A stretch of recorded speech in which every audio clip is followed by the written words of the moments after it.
Halo semuanya, kembali lagi dengan Reza. Kita ngomongin gadget lagi. Dan langsung aja, ini dia satu handphone yang akhirnya rilis juga di Indonesia, yaitu Redmi 12 Pro 5G. Kenapa saya bilang akhirnya? Karena buat yang ngikutin infonya Xiaomi atau Redmi pasti tahu kalau di luar negeri ini tuh udah cukup lama diluncurin. Kayak di India aja udah dari bulan Januari.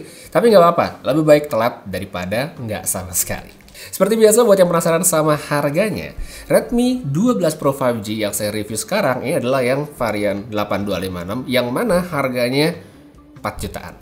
Harga ini sebenarnya kalau menurut saya menarik karena dia dapat spek seperti chipset yang bagus, sensor kamera yang pernah dipakai flagship level, dan punya penyimpanan itu dia yang gede, 256GB. Cuma tetap aja, gimana pun ini adalah Redmi Note Pro Series termahal yang pernah ada. So, worth it nggak nih? Atau mending yang lain? Atau tetap mending Redmi? Untuk permulaan, karena saya nggak bikin video unboxing, ini dia isi kotak dari handphonenya. Sebenarnya cukup standar ya, yaitu ada unitnya, ada user manual, ada SIM card ejector, kabel USB-C, dan yang terpenting dia masih ada charger 67 watt pula. Yang kurang dan cukup ngangenin sebenarnya dari Xiaomi adalah kartunya itu loh yang ada gambar muka. Sekarang udah nggak ada di handphone yang baru.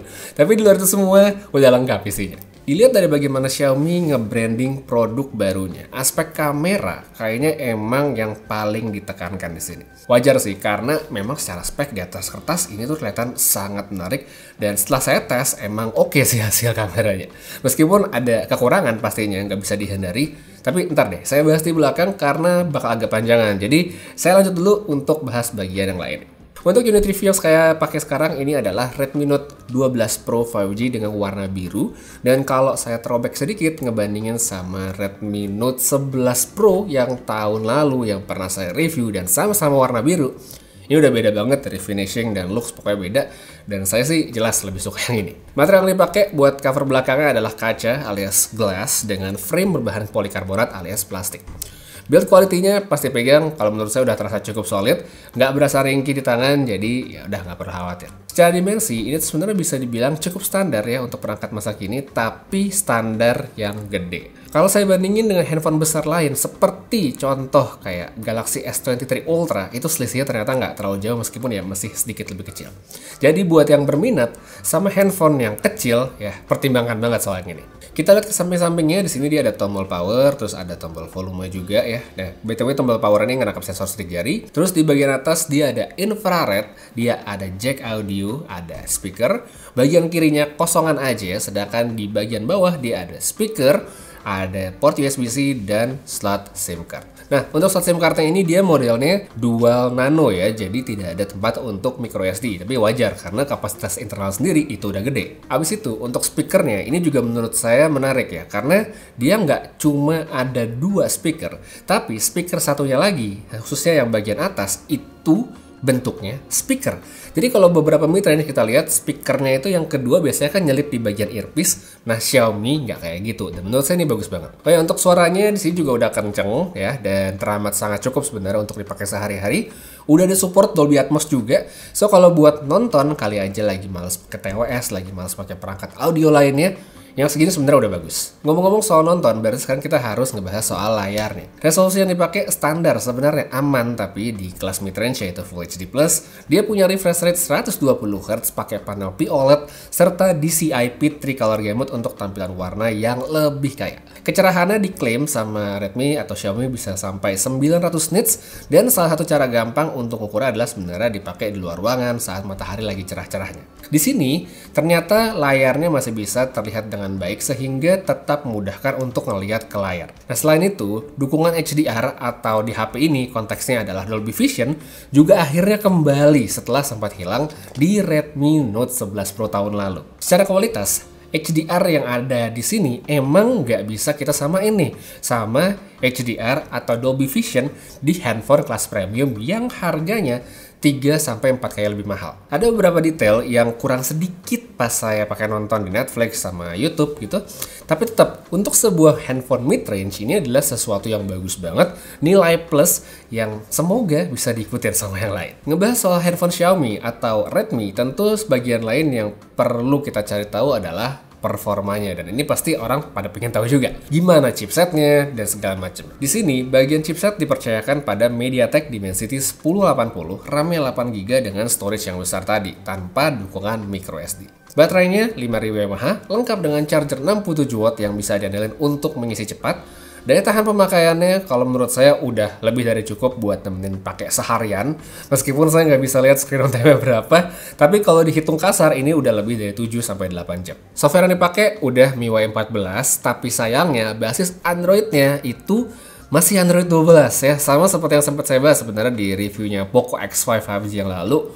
Sangat disayangkan bahwa keluarga Mi dan Poco ini masih stuck di Android 12. Emang dalam konteks Redmi Note 12 Pro 5G, HP ini dikatakan bakal dapat update Android ya untuk versinya itu sampai 2 kali serta security patch 3 tahun. Cuma karena mereka mulainya di Android 12, jadi nanti kan mentok-mentoknya itu kalau 2 tahun adalah di Android 14 doang, yang mana itu adalah versi Android yang akan dirilis tahun ini. Jadi ya menurut saya cukup disayangkan dan semoga next time nggak ketinggalan kayak gini. Kita balik ke soal chipset. Dimensity 1080 ini adalah chipset mid-range yang udah bisa diandalkan. Untuk pengukuran via benchmark secara default dia bisa dapat angka sekitar 400 ribuan seperti ini, tapi kalau ingin dapat yang lebih tinggi itu sebenarnya bisa, yaitu dengan mengaktifkan fitur high performance yang ada di menu setting. Secara umum performanya sebenarnya untuk pemakaian ya nggak beda jauh sama handphone lain dengan chipset yang sama, dan belum lama ini saya review, jadi kalau kalian belum nonton saya taruh linknya di bawah.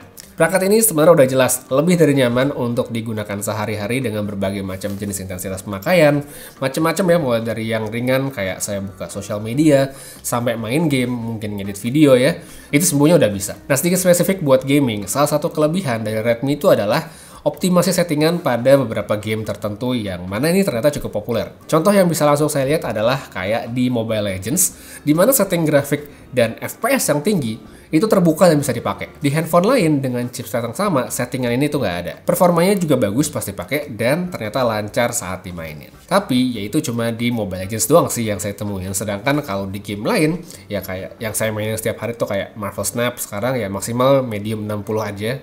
Itu pun masih terasa nggak terlalu smooth. Lalu kalau untuk game favorit testing orang-orang yaitu Genshin Impact, dalam settingan medium, refresh rate-nya itu dia palingan ada di kisaran 30-an ya. Nggak wah, tapi tetap playable. Intinya, sekalipun HP ini kelihatannya kenceng, ya mungkin kita ngeliat benchmark-nya tadi, tapi tetap ekspektasinya jangan dibawa ketinggian.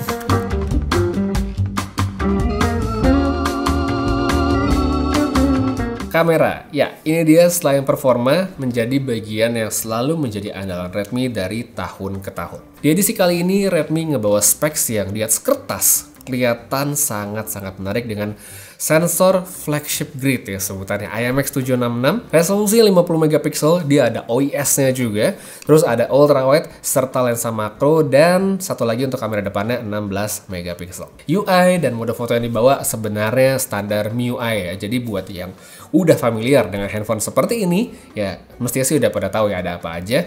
Ya seperti yang bisa dilihat sekarang nggak ada yang benar-benar baru tapi udah termasuk lengkap. So, langsung aja kita lihat hasil fotonya.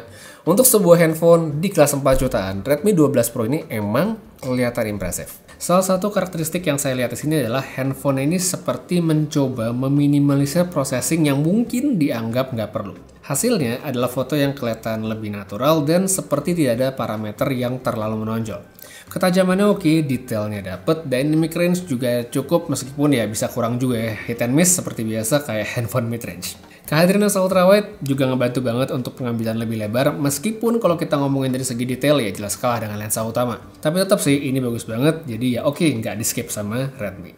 Di kondisi low light, hasilnya juga kalau menurut pengalaman saya memuaskan, detailnya emang ada kalanya bisa kelihatan menurun, tapi tidak terlalu signifikan. Ya kalau misalnya sekedar buat postingan di IG story atau mungkin buat ngabarin ya orang terdekat kita sebenarnya masih cukup banget. Palingan yang saya notice itu kadang-kadang bisa kelihatan bahwa processing dari gambarnya suka kayak pengen bikin fotonya jadi terlalu terang. Jadi walaupun previewnya kelihatan normal, pas masuk ke galeri jadi kayak slider exposure-nya tuh geser. Yang suka model kayak gini saya yakin pasti banyak banget. Tapi kalau saya sih lebih suka tap fokus terus geser ke bawah sedikit. Nggak apa-apa, di preview kelihatan lebih gelap. Cuma pas hasil jadinya itu menurut saya memuaskan.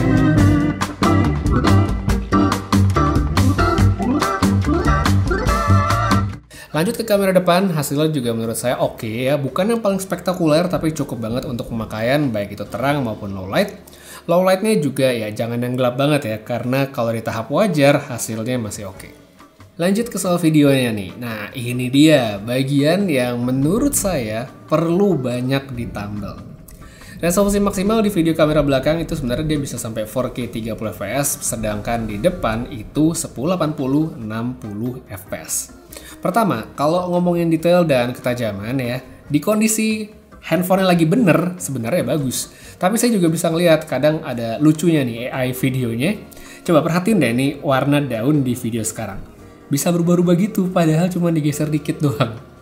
Habis itu saya juga sempat tes nih di sini dalam video di mana porsi langit mendungnya lagi dominan dan langitnya disco ya, kedip-kedip ya langitnya ya. Saya udah coba tap to focus ya, mungkin dia lagi nyari fokus sampai exposure segala macem, tapi tetap ternyata balik seperti itu lagi.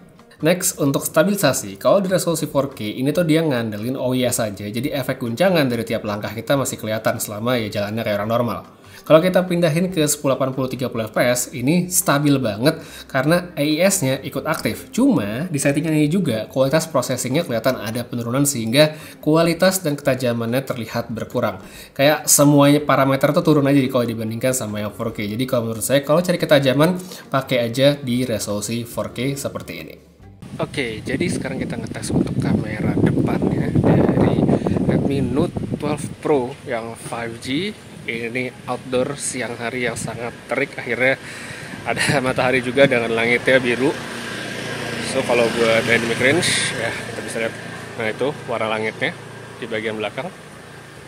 Oh di layar sih masih kelihatan ya, masih bagus, itu juga biru. Sana. Oke, sekarang kita sambil jalan. Kita bisa lihat juga gimana stabilisasinya. Ini di resolusi 1080p 30 fps. Dan setelah ini coba kita pindahin ke kondisi low light ya. Kita lihat juga nih gimana kemampuannya sama bagusnya atau penurunan. Oke, jadi sekarang kita ngetes kamera belakangnya Redmi Note 12 Pro untuk video. Ini saya tap fokus ke mukanya Dodo, si kucing. Dodo ada batas ya. Oke, ya. Kalau tadi sampel foto sih bagus banget detailnya, tapi kalau video tampaknya kurang ya. Tapi cukup baik juga sebenarnya, nggak buruk. Kita pindah. Sekarang untuk cek detail misalnya di sini ke tempelan kulkas. Oke, dia tidak langsung fokus, jadi saya tap dulu. Oke, dia sudah fokus. Detailnya masih oke ya, detailnya masih dapet. Coba pindah ke sini. Ya, masih dapat ya, detailnya masih cakep. Section yang lebih gelap. Oke, mesti saya tap lagi. Nah, itu dia. Wow, banyak sekali bunyi kucingnya. Sini juga. Satu lagi angle favorit saya adalah ke sini. Oke, jadi kurang lebih itu dia untuk performa low light. Cuma saya juga punya tes nih untuk kamera depannya. Nah sekarang ini dia untuk kamera depannya Redmi Note 12 Pro 5G. Untuk rekaman video di kondisi yang ya cukup temaram sebenarnya. Ya hasilnya seperti ini. Ini bagian paling gelap kayaknya yang bisa saya dapetin sekarang. Dalam kondisi lampunya masih ada nyala ya. Paling white segini. Coba pindah ke yang sedikit lebih terang ya, ke depan lampu. Dan kalau dalam kondisi seperti ini sih hasilnya oke, nggak masalah ya. Dari lampu di situ jadi menyorot ke muka, nggak nyorot sih sebenarnya, pokoknya masih kena ke muka, terang dan hasilnya cakep. Dan seperti tadi saya bilang, kita coba ke atas, kita coba ke studio, kita lihat gimana formanya kalau remangnya merata, kayak misalnya kita pakai lampu kamar atau sejenisnya. Kalau dibilang Redmi Note 12 Pro ini terlihat mahal untuk sebagian orang, menurut saya wajar karena memang ini adalah Redmi Note Pro series termahal yang pernah ada di Indonesia. Tambah lagi di sini kan cuma rilis satu opsi doang nih, yaitu 8256, sehingga nggak ada pilihan lebih murah dengan storage lebih kecil seperti biasa. Satu-satunya opsi yang bisa dipilih ya tentu adalah membeli yang bukan Redmi Note 12 Pro 5G.